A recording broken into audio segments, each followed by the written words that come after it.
एक राजा जो एक नहीं बल्कि भिन्न भिन्न लैंग्वेज को जानता था, एक राजा जो अपने शासनकाल में एक भी युद्ध नहीं हारा था, एक राजा जो औरंगजेब की टॉर्चर करने पर अपने धर्म की तरफ वफादार था, एक राजा जो औरंगजेब की धर्म परिवर्तन कहने पर उन्होंने कहा था अपनी बेटी को भी शादी करवा देगा, मैं फिर भी धर्म परिवर्तन नहीं करूंगा, और इसी जीत की वजह से उन्हें धर्मवीर का उपाधि मिला था। तो आज हम बात करने वाले हैं छत्रपति संभाजी महाराज के बारे में, जिन्हें हम छावा के नाम पे जानते हैं। तो चलिए स्टार्ट करते हैं आज की वीडियो छत्रपति संभाजी महाराज के बारे में।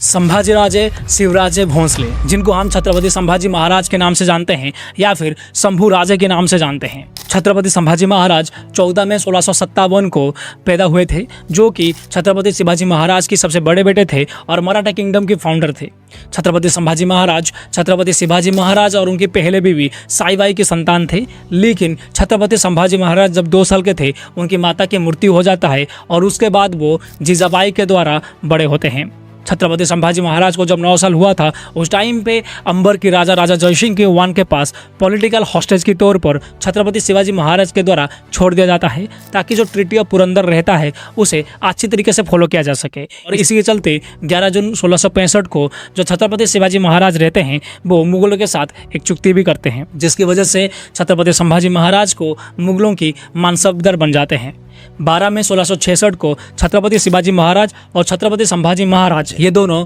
औरंगजेब की दरबार में जाते हैं, लेकिन बाद में औरंगजेब ने इन दोनों को बंदी बना लेते हैं, जिसके बाद 22 जुलाई 1666 को ये दोनों वहां से भाग निकलते हैं। 1666 और 1668 के बीच में जो औरंगजेब रहता है वो छत्रपति शिवाजी महाराज को एक राजा के तौर पर नहीं मानता है, लेकिन प्रिंस मुजम की दबाव की वजह से वो उन्हें बाद में राजा मानने लग जाते हैं। छत्रपति संभाजी महाराज जीवीबाई को पॉलिटिकल अलायंस और मराठा परंपराओं के हिसाब से शादी की थी, जिसके बाद उनकी जो नाम है येसुबाई बन गई थी। और इसी शादी की वजह से छत्रपति शिवाजी महाराज जो थे उन्हें जो कोंकण एरिया थी, उसकी जो कोस्टल एरिया थी, उसे एक्सेस भी मिल गई थी। लेकिन एक र्यूमर ये भी बताता है कि छत्रपति संभाजी महाराज की कुछ हरकतों की वजह से छत्रपति शिवाजी महाराज उन्हें पसंद नहीं करते थे, जिसकी वजह से उन्हें बंदी बना लिए थे। लेकिन बाद में 1678 में छत्रपति संभाजी महाराज उनकी बीवी के साथ वहाँ से भाग निकलते हैं और बाद में जाके दिलर खान के साथ हाथ मिला लेते हैं। और कई सारे किताब में ये भी लिखा हुआ है कि ये जो चीज़ हुआ था वह छत्रपति शिवाजी महाराज और छत्रपति संभाजी महाराज के बीच में एक प्लान था, और इस प्लान को करने के लिए कई सारे रीज़न भी था। तो पहला रीज़न ये है कि जो दिलर खान रहता है वो हिंडावी की जो स्वराज्य की बॉर्डर में आ चुका था, और उस टाइम पे ये जो छत्रपति शिवाजी महाराज है और उनकी आर्मी है वो साउदर्न एरिया में एक लंबी लड़ाई लड़के आए थे। तो उसी टाइम पे ये लंबी लड़ाई की वजह से दिलर खान के अगेंस्ट में जो मराठा आर्मी था वो खड़ा होने के लिए असमर्थ था, इसीलिए उसे डाइवर्ट करने के लिए ऐसे प्लान को बनाया गया था। तो दरअसल ये हुआ था कि जब दिलर खान के साथ छत्रपति संभाजी महाराज ने हाथ मिलाते हैं, उन्हें ये अंदाज़ा नहीं रहता है कि ये जो दिलर खान रहता है वो हिंडावी की जो स्वराज्य है उसे जीतने के लिए बहुत ज़्यादा डेस्परेट था, और इसके अलावा उसने प्लान बनाया था कि जो भूपलगढ़ है उसे हासिल करेगा। तो जब प्लान के हिसाब से क्या होता है कि दिलर खान के साथ संभाजी महाराज मिलके आते हैं, और जब भूपलगढ़ की जो आर्मी रहते हैं वो जब देखते हैं कि मुगल आर्मी के सामने छत्रपति संभाजी महाराज है तो वो लोग सरेंडर कर लेते हैं। लेकिन यहाँ पर एक गड़बड़ ये होता है कि जो दिलर खान रहता है वो भूपलगढ़ को जीतने के बाद जो आम जनता रहता है उन लोगों को परेशान करता है, और ये बात संभाजी महाराज को बिल्कुल भी पसंद नहीं आता है। और इसी टाइम पे क्या होता है कि जो मराठों की जो आर्मी है वो पूरी तरीके से फाइट करने के लिए तैयार हो जाते हैं, और एक शॉर्ट टाइम के अंदर दिलर खान से ये जो मराठाओं की जो आर्मी थी वो भूपलगढ़ को जीत लेते हैं। तो जब 1680 की फास्ट वीक की टाइम पे छत्रपति शिवाजी महाराज के देहांत होता है, उस टाइम पे जो छत्रपति संभाजी महाराज रहते हैं वो पहाड़ा फोर्ट में रहते हैं, और छत्रपति शिवाजी महाराज का देहांत होने के बाद उनकी जो मिनिस्टर्स थे वो सोयराबाई के कहने पर जो छत्रपति संभाजी महाराज राजा बनने में प्रतिरोध करते हैं, क्योंकि सोयराबाई चाहते हैं कि उनकी बेटा राजा राम ही राजा बने।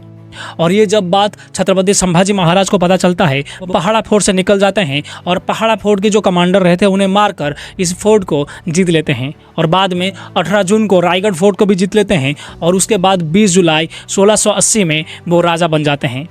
और राजा बनने के बाद सोयराबाई और उनकी बेटे राजा राम और उनकी बीबी जानकी को वो बंदी बना लेते हैं। और यदि हम लोग शॉर्टली बात करेंगे तो छत्रपति संभाजी महाराज राजा बनने के बाद उनकी जो पड़ोसी राज्य थी उन्हें अटैक करते हैं, और पहले तो वो बुरहानपुर में अटैक करके अकबर को अपनी शरण में ले लेते हैं। तो 1681 के टाइम पे क्या होता है कि जो औरंगजेब थी उसकी जो बेटे थे मोहम्मद अकबर, वो क्या करता है कि उनकी दरबार को छोड़ देता है और जो साउथ में जो मुस्लिम विद्रोह हो रहा था उसमें जाके शामिल हो जाते हैं। और इसी चीज़ को देखकर क्या होता है कि औरंगजेब ने अपनी जो दरबार रहता है वो उसे साउथ से शिफ्ट करके औरंगाबाद में कर लेता है और ये जो विद्रोह हो रहा था उसे हरा देते हैं। और इसके बाद क्या होता है कि जो अकबर रहता है वो संभाजी महाराज के पास जाकर शरण लेता है और इसी चीज़ का फायदा उठाकर क्या होता है कि जो अंबाजी दत्तो है वो राजा राम को फिर से राजा बनाने की कोशिश करते हैं। इसीलिए वो क्या करते हैं कि एक लेटर को लिखते हैं और उस लेटर में ये लिखते हैं कि अकबर को जो संभाजी महाराज है शरण दिए हैं जिसकी वजह से वो एक देशद्रोही है।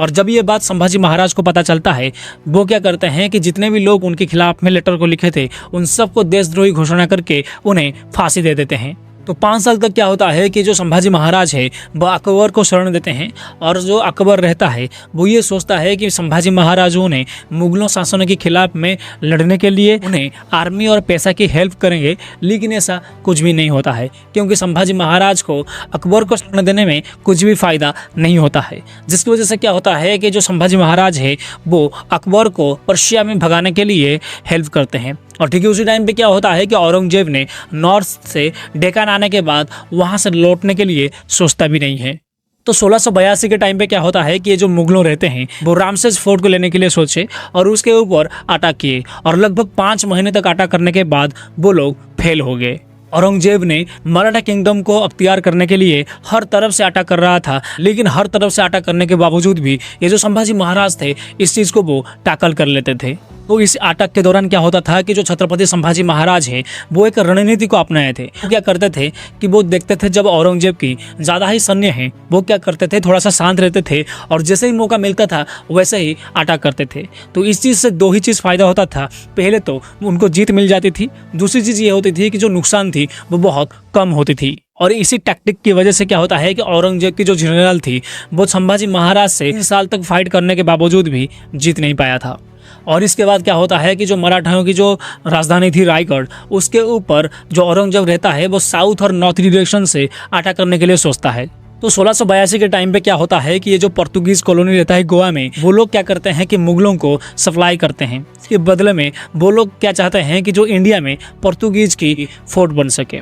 और ये चीज़ जब संभाजी महाराज को पता चलता है वो क्या करते हैं कि पोर्तुगीजियों को जो मुगलों रहते हैं उनको सप्लाई ना करने के लिए प्रस्ताव रखते हैं, लेकिन इस प्रस्ताव को जो पोर्तुगीज रहते हैं वो लोग ठुकरा देते हैं। जिसकी वजह से 1683 में क्या होता है कि छत्रपति संभाजी महाराज ने पोर्तुगीज की जो कॉलोनी थी उसके ऊपर अटैक करते हैं और तबाह कर देते हैं। 1684 के टाइम पे क्या हुआ था कि संभाजी महाराज ने एक डिफेंसिव ट्रीटी जो है वो अंग्रेजों के साथ साइन किए थे ताकि उन्हें इसके बदले में इंग्लिश हथियार थी या फिर जो गन पाउडर थी वो मिल सके। 1687 में क्या होता है कि बैटल ऑफ वाई के दौरान क्या होता है कि मराठा कमांडर अंबीराव मोहिते मारे जाते हैं और इसके बाद संभाजी महाराज और उनकी जो 25 एडवाइजर्स रहते हैं मुगलों की जो मुकर्रब खान रहता है उसके द्वारा 1689 में मैसूर में कैद कर लिया जाता है। और इस पकड़ जाने के पीछे जो हाथ है वो संभाजी महाराज की किसी क्लोज रिलेटिव की थी। तो संभाजी महाराज को पकड़ने के बाद उन्हें बहादुरगढ़ फोर्ट जो कि आज के टाइम पे अहमदनगर है वहाँ पर रखा गया था और औरंगजेब के द्वारा बहुत ज़्यादा टॉर्चर भी किया गया था। तो बंदी के दौरान क्या हुआ था कि औरंगजेब ने संभाजी महाराज को अपने जितने भी फोर्ट थे उसे देने के लिए या फिर जो खजाना थी वो देने के लिए या फिर मुगलों के साथ जुड़ने के लिए प्रस्ताव रखा था, लेकिन छत्रपति संभाजी महाराज क्या करते हैं इन सारे प्रस्ताव को मना कर देते हैं। इसके अलावा क्या हुआ था कि मराठाओं की रिपोर्ट के मुताबिक जो छत्रपति संभाजी महाराज रहते हैं उन्हें औरंगजेब ने झुकने के लिए या फिर इस्लाम धर्म को अपनाने के लिए बोला था, लेकिन उस टाइम पे क्या होता है कि छत्रपति संभाजी महाराज ने इन सारे प्रस्ताव को मना कर देते हैं और ये भी कहते हैं कि यदि औरंगजेब ने अपनी बेटी को मेरे साथ शादी भी करवा देगा मैं फिर भी इस्लाम धर्म को नहीं अपनाऊंगा। और उसी टाइम से छत्रपति संभाजी महाराज को धर्मवीर का उपाधि भी मिला था। बंदी के दौरान क्या हुआ था कि छत्रपति संभाजी महाराज और उनके साथ जो कवि कैलाश थे उनको बहुत ज़्यादा टॉर्चर किया गया था। छत्रपति संभाजी महाराज थे उनकी जो आंखों को वो फोड़ा गया था, उन्हें अंधा बना दिया गया था और जो कवि कैलाश थे उनकी जीभ को काट दिया गया था। और 11 मार्च 1689 को